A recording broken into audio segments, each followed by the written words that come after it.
ಪ್ರಕರಣ. ಸರಳ ದೈನಂದಿನ ಊಟವೊಂದು ವ್ಯಕ್ತಿಯೊಬ್ಬರಿಗೆ ಸಾವಿನ ಬಾಗಿಲವರೆಗೂ ಕರೆದುಕೊಂಡು ಹೋಗಿ ಬಂದಿದೆ.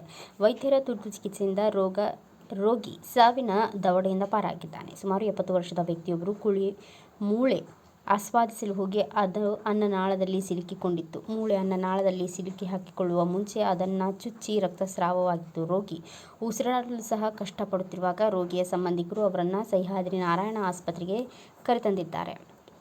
ಹಿರಿಯ gastroenterologist doctor Shivakumar V ಅವರ ತಂಡ ತುರ್ತಾಗಿ ರೋಗಿಯನ್ನು ಪರೀಕ್ಷಿಸಿ ಸಿಟಿ ಇಮೇಜಿಂಗ್ ಪರೀಕ್ಷೆಗೆ ಒಳಪಡಿಸಿದ್ದಾರೆ. ಇದರಲ್ಲಿ ಹರಿತವಾದ ಎಲ್ಬೊಂದು ಅನ್ನನಾಳವನ್ನು ಹರಿದು ಅಪಾಯಕಾರಿ ರಂಧ್ರ ಉಂಟುಮಾಡಿ ಗಾಳಿ ಹಾಗೂ ದ್ರವವು ಎದೆಗೂಡು ಹಾಗೂ ಮೀಡಿಯಾಸಿಸ್ನಮ್ಗೆ ಸೋರಿಕೆಯಾಗುತ್ತಿರುವುದು ಕಂಡುಬಂದಿದೆ. ತಕ್ಷಣವೇ ಕಾರ್ಯಪ್ರವೃತ್ತರಾದ doctor Shivakumar, gastroenterologist doctor Sumesh Nair, doctor Pooja Krishnappa ಇವರಿದ್ದ ತಂಡ ಮೂಳೆ ಹೊರತೆಗೆಯಲು ಶಸ್ತ್ರಚಿಕಿತ್ಸೆ ಮೊರೆ ಹೋಗಿದ್ದಾರೆ. ಕೆಲವೇ ಲೇಸರ್ ಹಾಗೂ ಅತ್ಯಾಧುನಿಕ ಎಂಡೋಸ್ಕೋಪಿಕ್ ತಂತ್ರಜ್ಞಾನವನ್ನು ಬಳಸಿಕೊಂಡು ಮೂಳೆಯನ್ನು ಹೊರತೆಗೆದಿದ್ದಾರೆ.